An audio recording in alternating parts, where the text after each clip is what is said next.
Somewhere in the infinity of space there exist, as any student of probability will tell you, countless worlds like our own. Take, for example, the planet Tharg, 8 million light years from here. Tharg looks identical to Earth.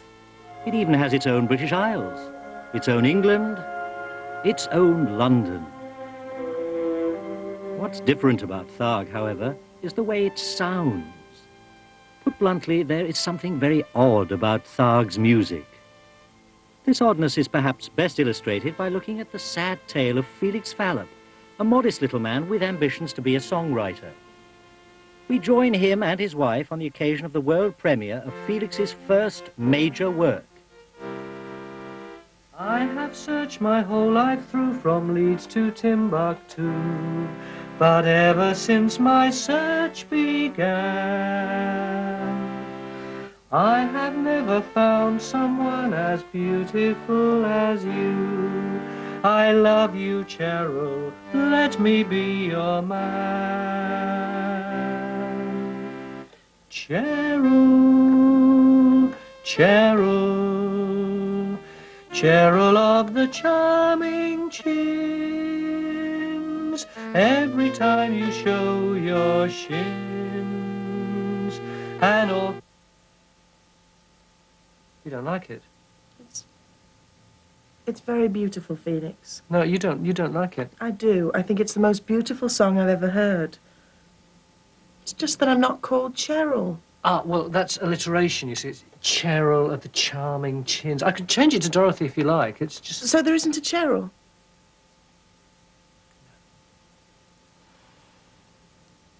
Play it again, Felix.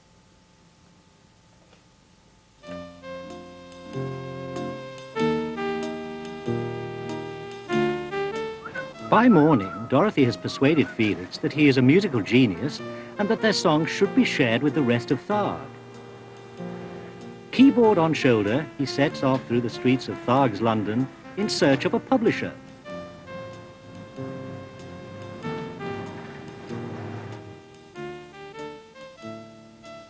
Hello. Oh, hello. Would you like to take a seat? Oh, thank you. What can I do for you? I've written a song. A what? A song. Ah, a song. Oh, well, well, well. And? And, I'd like you to publish it. Just that? Just that. No, fine. Of course. No, I'm sorry. I thought for a moment you wanted me to, I'd like to be a songwriter. You would? No, fine. If that's what you want, I'll do what I can. Make a demo. Thank you. Get it to the right people.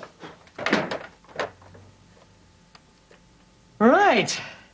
2, 3, 4. Cheryl, Cheryl, Cheryl of the charming chins.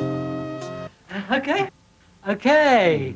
2, 3, 4. Cheryl, Cheryl, Cheryl of the charming chins, every time you show your shins, an orchestra of violins begins and... As soon as they've finished recording Cheryl, Felix and Frank Dirge set about distributing copies of the tape to artists and agents. The response is instant and overwhelming. Cheryl of the Charming Chins is an overnight sensation. Within days, it's been recorded in 23 languages and topped the charts all round the world.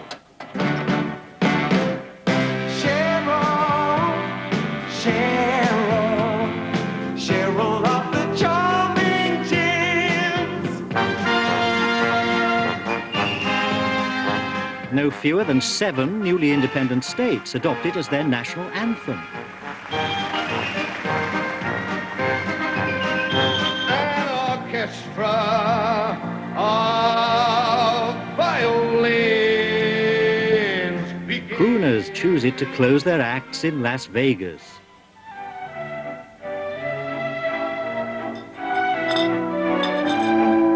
Sweethearts dance till dawn to it. and middle-aged rockers use it to launch their annual comeback tours.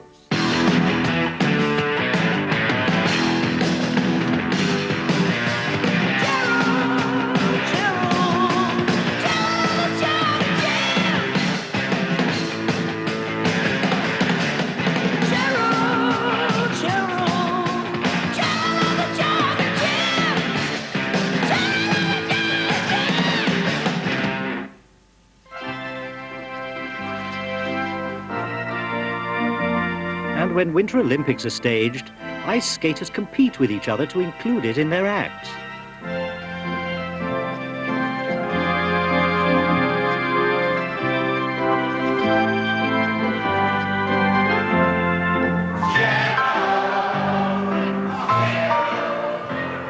People who should know better sing it in 1,000 pubs, from Uxbridge to Ulaanbaatar. With a Carol of the charming Jim. Cheryl is clearly the hit of the century.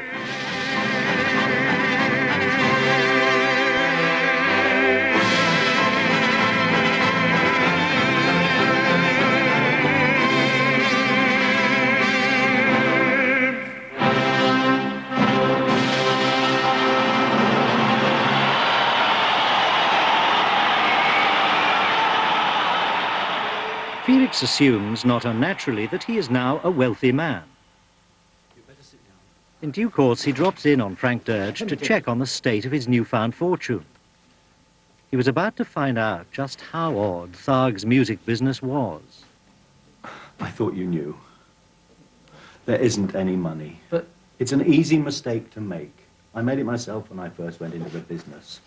Like you, I assumed that, well, when people used a piece of music, they paid for it. Some for you, a bit for me, that sort of thing. But they don't. Very disappointing things, people. Not that it's their fault. I mean, half the time, they don't know who to pay. There's no system, you see. I mean, in my grandfather's time, we sold sheet music.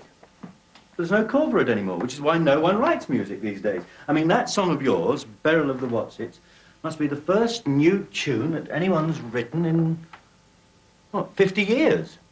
so the only reason they're so keen on it... Because there's no competition.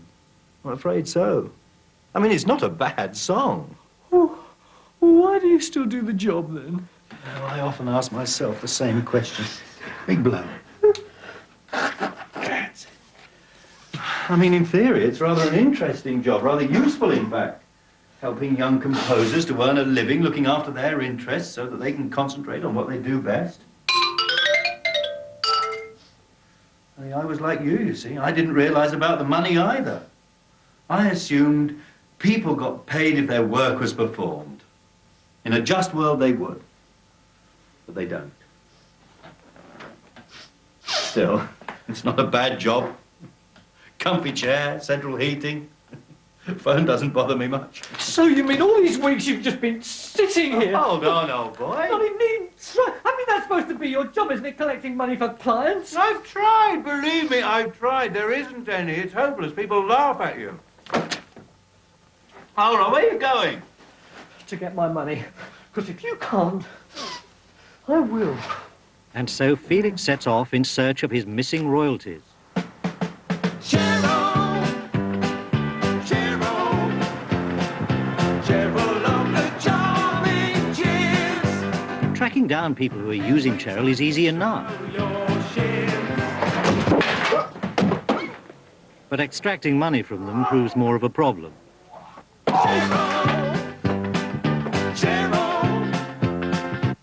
Cheryl of the charming Jim. All day he treks from place to place, arguing, begging, persuading, all to no avail. The world he discovers is a cruel, chaotic place, inhabited by people who are by turns indifferent, ignorant, and sometimes just plain dishonest. What did you say your name was? Fallop. Felix Fallop. There are, for example, plagiarists about. But it's the same song. I wrote it. Can you prove it? Yes. Even honest citizens are no more helpful.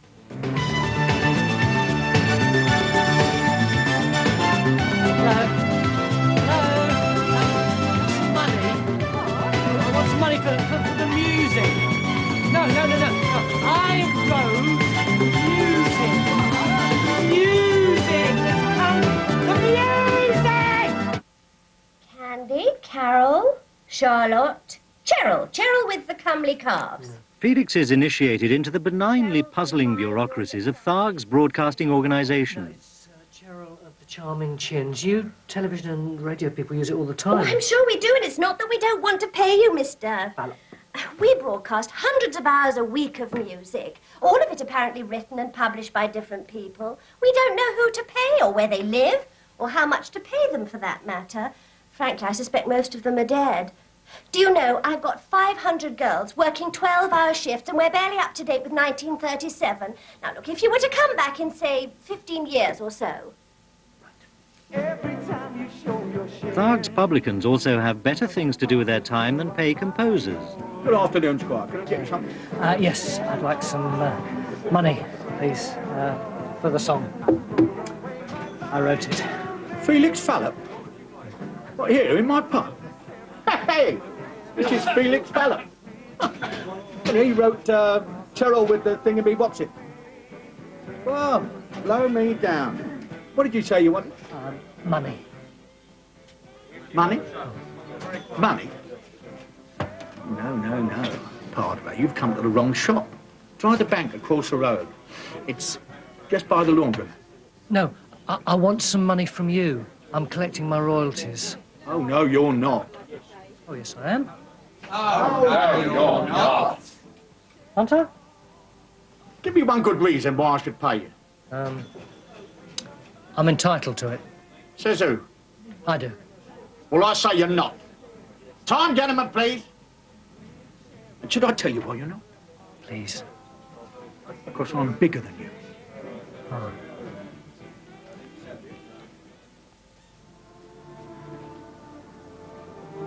By evening, Felix is a beaten man. There is, he realizes sadly, no justice for composers on Tharg.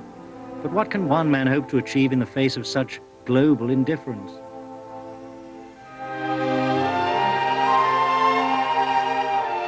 That night, Felix had a dream. His mind traveled 8 million light years through space to a planet called Earth, to a country where composers and publishers had a fair deal, to the doors of an organization called the Performing Right Society. Morning, Mr. Dirge. Morning, Ray. And there with him was his old friend, Frank Dirge. Who are they? Do you work for them? No, they work for us. Come on in.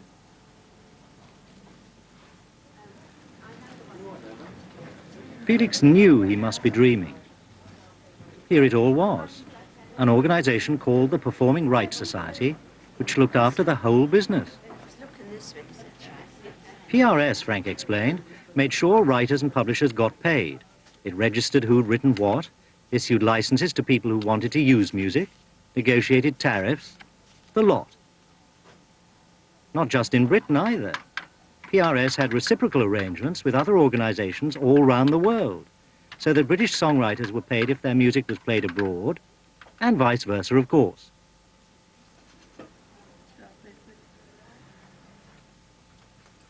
All this meant that they administered the works of over 500,000 composers. Wait a minute. How? Good, old-fashioned, computerized hard work, mostly.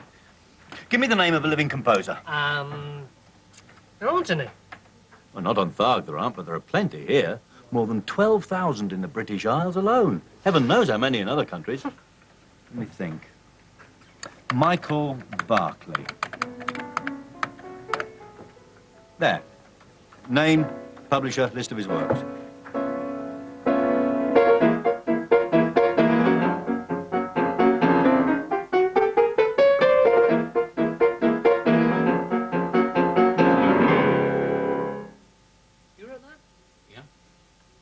Pay you? Yes. You get royalties on these PRS statements, and they tell you how much you've earned, where the piece was played, how long it lasted, and it can vary. A symphonic piece of music, that was just the brass section of a symphonic piece of music, can be, well, there's one here, several £100. But a small piece for guitar, for example, was one in the Wigmore Hall, £7.81. That's not a lot, is it? Most composers who write for the concert hall have to do something else to make a living. These royalties are terribly important to keep you going, to buy the time to work, but most of us have to do something. This is good. Give me another. Ralph McTell.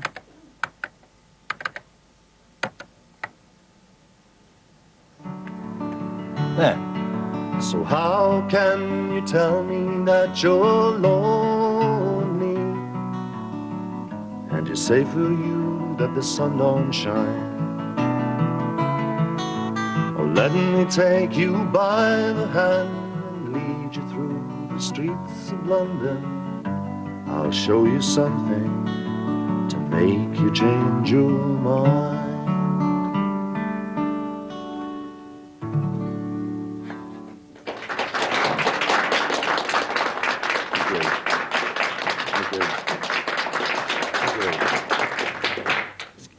Excuse me, Ralph. What are your main markets? England, Canada, America, Australia, and mainland Europe.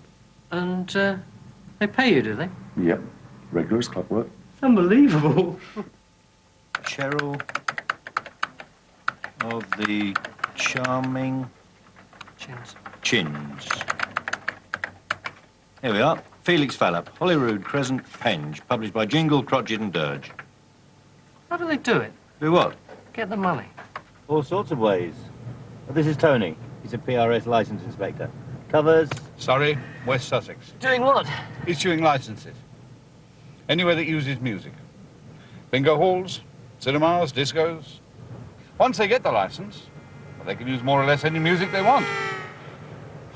And all year round if they want it. And for a single fee. They don't mind paying? Not really. Not if you take the trouble to explain. What do I need a performing right license for, anyway? Well, you use music here, don't you? Music? Any of that. Can't stand the stuff. You sure? Would I tell a lie? Behind you. Oh, that kind of music. Oh, I thought you meant... The radio. Yeah. You need a license for that, too. And for the TV. Well, I told you I got one of them. Oh, no, he hasn't. Oh, yes, he has. Not a TV license. That only covers you while you're at home. You need a performing right license to use music in public. Radio, TV, jukebox, tape deck, live show. Don't tell me that Paul McCartney needs the money. Does Guinness? For every Paul McCartney or Elton John, there are thousands of composers you've never heard of. Most of them earn very little money. Well, that's just maybe. Doesn't mean to say I've got to go out and buy a license. Oh, yes, it does. Oh, no, it... Does it? Copyright Act. Need a license to breathe next. Not at all. Just keeping you out of trouble. And offering you the right to use as much music as you want. How much? Not very much money. What have you got? A radio, a TV, and a live show on Fridays. A month? A year. Oh, you've got to be joking. How many that for? And so they both lived noisily ever after. Okay, well, time for a quick time check. Time coming up to 3:30. It'll be time to get on your feet, settle back, stay alive, and wash the cat. Dear, there's a 47-mile tailback on the M25. Almost time for the recipe. But first, clear your ears, unplug your lungs, and take a listen to this.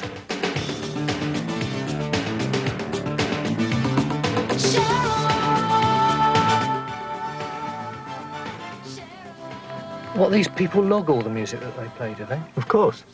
How do PRS know they're not cheating? They check, Frank explained.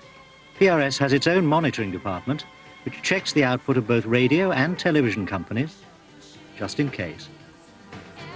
Well, where to next? Registrars, member relations, licensing, documentation, distribution, foreign relations, or the team advising other countries how to set up their own societies, or those administering musical scholarships and awards, or the members' fund staff dealing with benevolent work, or we could pop down the road to the tribunal, where disputes over tariffs get resolved by independent arbitration. Listen, I'd love to, but it's a bit... Well, fancy a trip outside London. There's a growing number of regional offices. I can't. I'm due to wake up in 10 minutes. Of course you are. So am I, come to that. Hold on a sec.